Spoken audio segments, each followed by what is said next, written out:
Today we will be discussing geographic information systems and TB hotspot mapping, which is a very interesting topic, but not a lot of countries do that in terms of tuberculosis or public health. We will be discussing geographic information systems, hotspot analysis, then TB hotspot mapping, and by the end of the session, I will just show some tools for hotspot analysis, which are free. Some of them are not free, of course, but the ones that I will show you are free. Geographic information systems is a computer-based system that creates, manages, analyzes, and maps the data. I will be using GIS for the shortened version. GIS connects the data to the map, and it integrates location data to other descriptive variables. So it shows where is it happening and what is happening, and it creates a foundation to analyze the data and to do the hotspot analysis, which we will be also discussing. And GIS is widely used in the world, widely used in public health, and it helps us to improve communication and management, as well as decision making, and it creates a geographic context of the data. And a lot of the times, GIS is used for the decision makers to make evidence-based decisions in terms of the geographic data. It can be used, GIS can be used in public health in various ways. First can be to collect the information.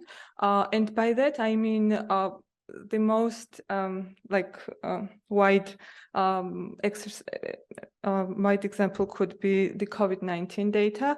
Some of the countries, not in Georgia, but other countries, for example, in United States, they had an application where you would enter your data if you had COVID-19, and if others had the same application and you were like in the close range with that person, this application will notify you that you were in close contact to the person who has COVID-19. But of course, you should have agreed sharing this information. So that could be an example of collecting the information and then using it in public health.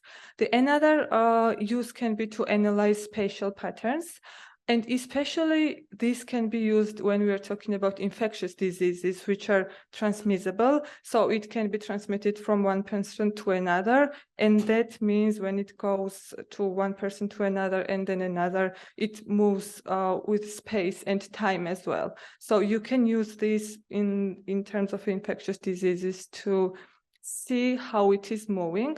And also we know that a lot of infectious agents evolve over time, which means they create new strains or some drug-resistant strains if we are talking about tuberculosis. So you can also use this data to see where this evolvement started and where it is moving over space and also over time. It also can be used to allocate the resources for the program, in our case in TB program. If you conduct hotspot mapping and you can see that there are regions that have unusually high rates of tuberculosis, you can allocate your resources and make targeted services in that region. And it is a very good way to present data in an easy to understand way, because it's much easier to understand the data which is presented in graphs or on the map rather than seeing it in tables, which is just numbers. So it's you will need more time to read it and understand it. Probably you will recognize this map, which is, I would say, the most famous map in public health area. So this is a John Snow's map, which he drew in 19th century when there was a cholera outbreak in London. And he hand drew the map, and he superimposed his map, which was the locations of cholera deaths, which is red points on this map.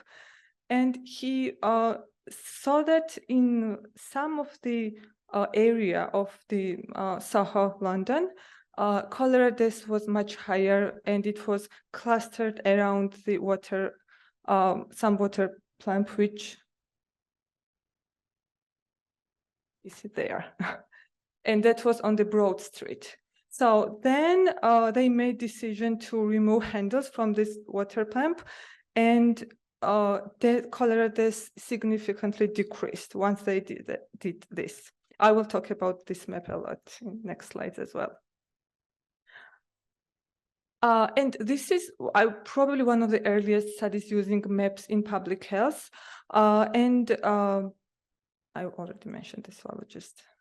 And it is also famous because it's one of the first epidemiological analysis, and that's why John Snow is known as one of the father of epidemiology. This particular map, it's not the original. This is converted in the modern GIS kind of way. There was this person, Robin Wilson from Southampton University, and he used John Snow's data, and he created the data, which is also available online. I can share the website link if you want. So you can download, it's a database, and you can use it in some of the GIS platforms and analyze data if you want to play around it. Now we will be moving on to the hotspot analysis. So hotspot analysis or hotspot mapping is a spatial analysis and mapping technique that identifies clusters of a spatial phenomena, and it also creates an statistically significant hotspot. So when you're looking at it, it's not just like you're seeing there is an hotspot area on the map, but you also know that there's a statistically significant evidence that there are unusually higher numbers than you would expect on average on that region. And a hotspot can be defined as an area that has higher concentration of events compared to the expected number given a random distribution of events.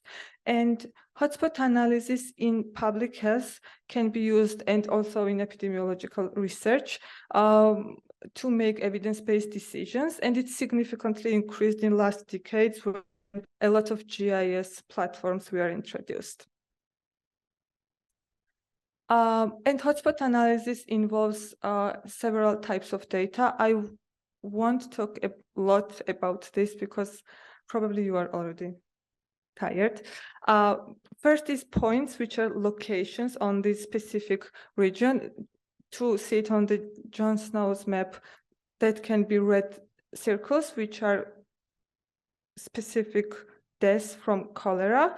It also can include attributes, which are some categorical or continuous variables that further describe this event. In this case, it can be the water pumps that are shown in blue. So you can see that the death occurred in some around some specific water pump and not the others. It's really like visible on this map as well. And it also can include period, date or time of events. In this case, this happened specifically in 1854. And it also can use other covariates, which are not shown in this one. Why is hotspot analysis important? First, it enables informed decision-making, which in public health, it's when you are making some decisions, you need to have data which will back you up. You cannot just make the decision, of course. It also informs adaptation and targeting of response effort.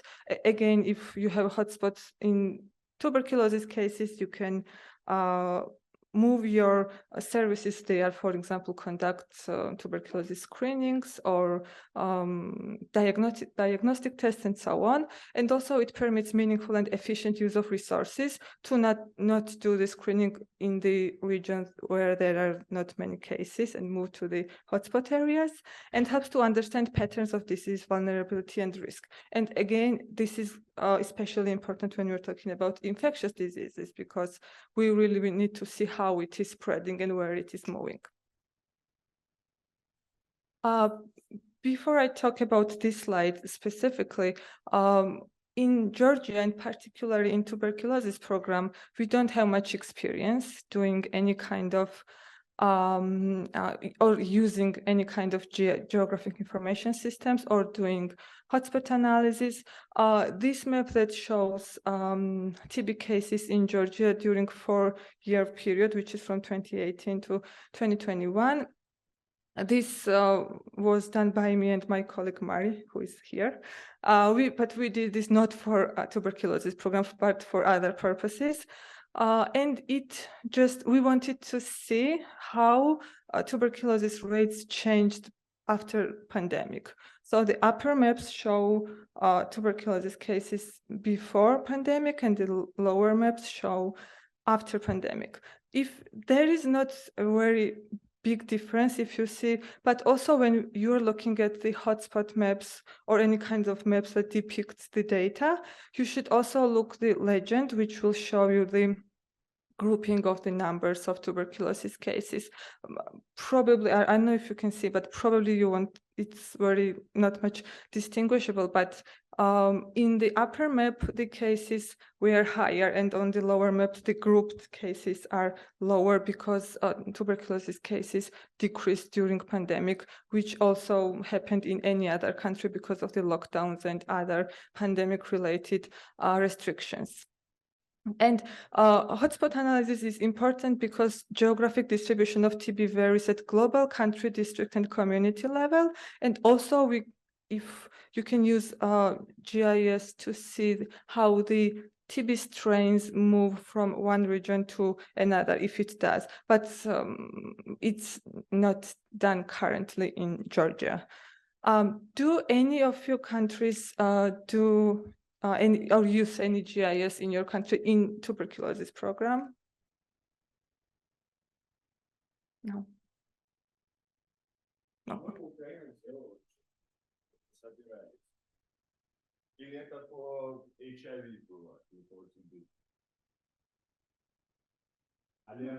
Sorry, the question is asked without the microphone. Oh, excuse me. Well, we try to do mapping, but this is just within our internal. So you're just mapping TB cases within region or districts or? Нет, мы не делаем мэппинг TB случаев, но вот такое... No, we are not doing it according to TB cases, but the distribution of level of prevalence or mortality, some intense values. But this is more for visualization, I would say, just the way we do it in our daily. So new TB surveillance guidance is published. We look at the figures, statistics, visualization, and that is how we understand what is relevant and what is important. So we see how WHO analyzes and visualizes the data, and we do our best to somehow use to be the same in the same context in our software do you use? yeah, Like Google Maps or any other software? Google Maps в том числе, Google Maps. Including Google Maps. For example, we have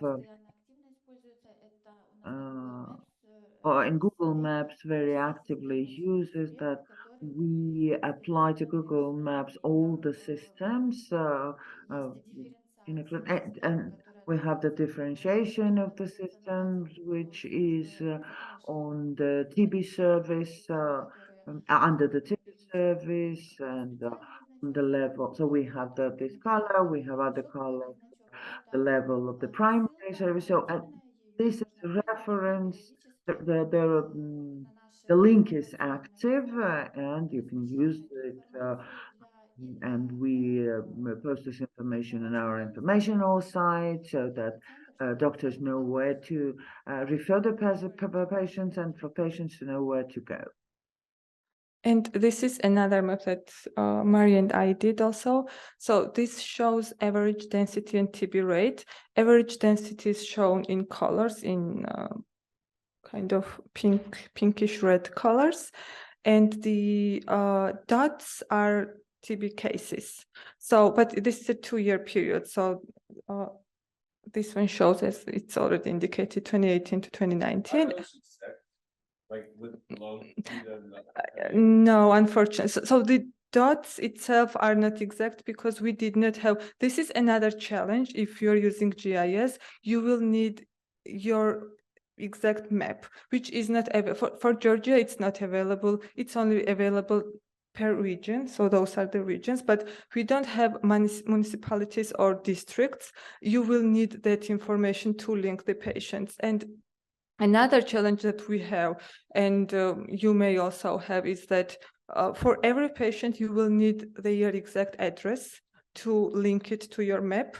In our case, we only have exact address for TB patients who are on second-line treatment, but those who are on the first-line treatment, drug-sensitive TB patients mostly, we don't know their exact address. So if you want to do this only Why you looking- don't know their exact address? we don't record it. I don't Why? remember. Why? We don't record it. So Yeah. again to ask though, this dot does not necessarily mean that this person lives here. He might live here, right? Or Yeah. all of these dots in this particular region might be concentrated somewhere here Yes. instead of like being spread. Right. out. Yeah. So this is not very exact. It just shows on the region level. Yeah. So those are just for visualization. Yes. So if we had, so if we only did this for the patients on second-line drugs, still we would have challenge because we did not have the map which had exact towns or Mhm. cities or districts. We only had regions. Yeah. It's a layer map, so we only had layers for regions. Region. Okay.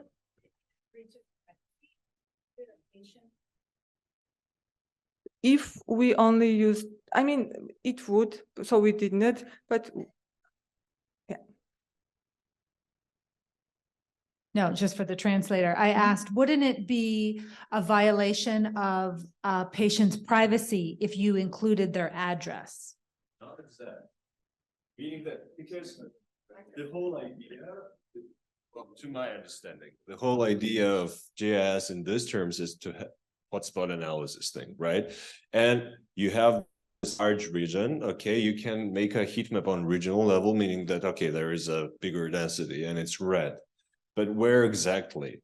We might find out that this is concentrated somewhere here, actually, instead of like being scattered and spread around the bigger region. But, well, and it depends on the size, right? So without any, right? Sure. For on programmatic level, it's a medical information that's shared with medical physicians. Not necessarily showing a map, like having that type of representation that would just depersonalize and don't provide the coordinates, right?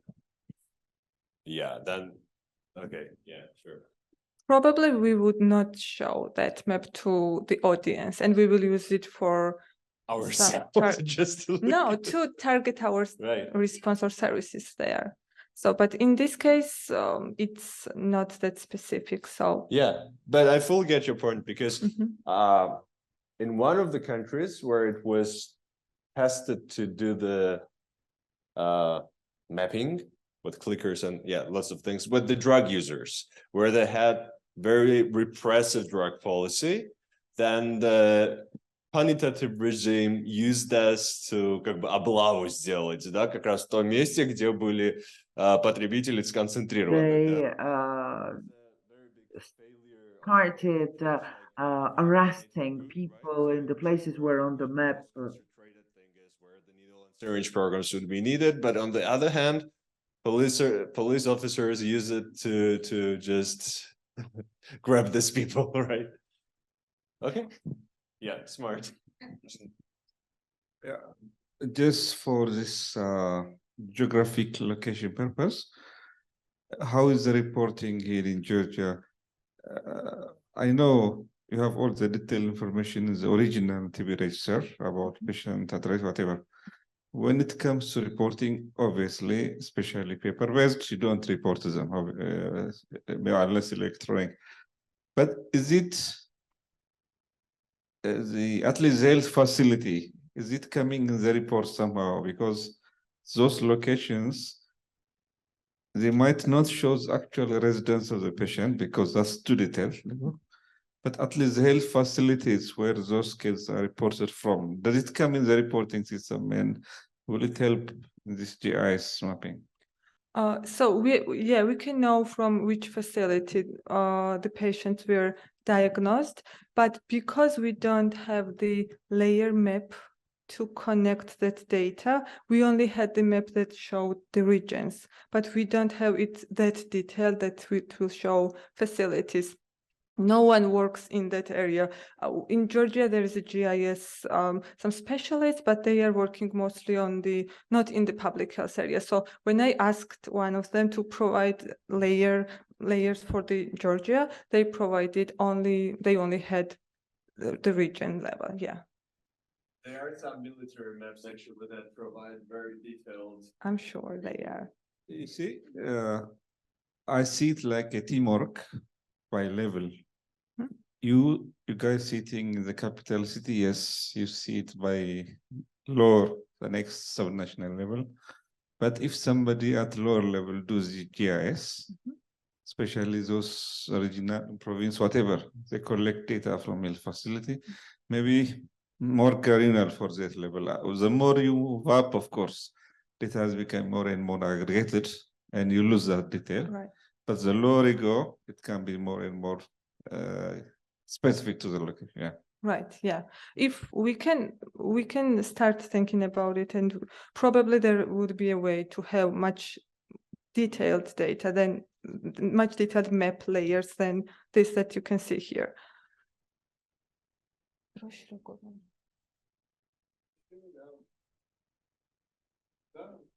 Okay. Yeah, so I will be moving on the last topic, which is GIS software and tools. I will not discuss each of these in detail, but probably when you have access to the presentations, this may be useful for you to use it. All of those are free. First is Quantum GIS, which is a free and open source GIS, also GeoDA or GeoDA, I don't know how it's pronounced. Also, you can use Google Earth Pro, which you can download. It's a desktop application, and you can use it also for the mapping purposes. And if you're familiar with R and RStudio, there is a package which is called ggMap. You can also use this to create maps. And also ArcGIS is a desktop application which requires license. It's not free, but they also have ArcGIS Online, which is a web-based platform. You can use that to create, store, and manage maps. I have tried to use this a few years ago when we started COVID-19 vaccinations, and it can provide basic needs if you want. We just mapped vaccination sites there for everyone. They could see where it was, the exact location, and also working hours. So you can use it at least on that purposes. I have not tried to explore it more, but we used it for that. And the last one is WHO's GIS Center for Health. This is a new center which was established exactly 1 year ago, and they have some specific services that they can help you. They help countries.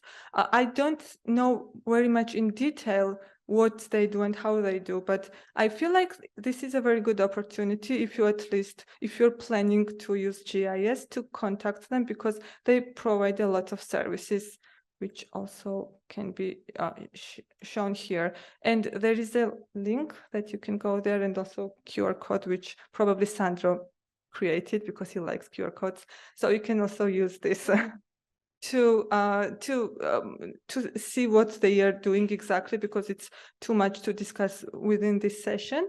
And I think they also indicated that they help some of the countries to get license for ArcGIS, which is not free. So they help you to acquire that license for 2 years, if I'm not wrong. So this is worth exploring if you're interested in doing GIS in your country. And that's it. Thank you.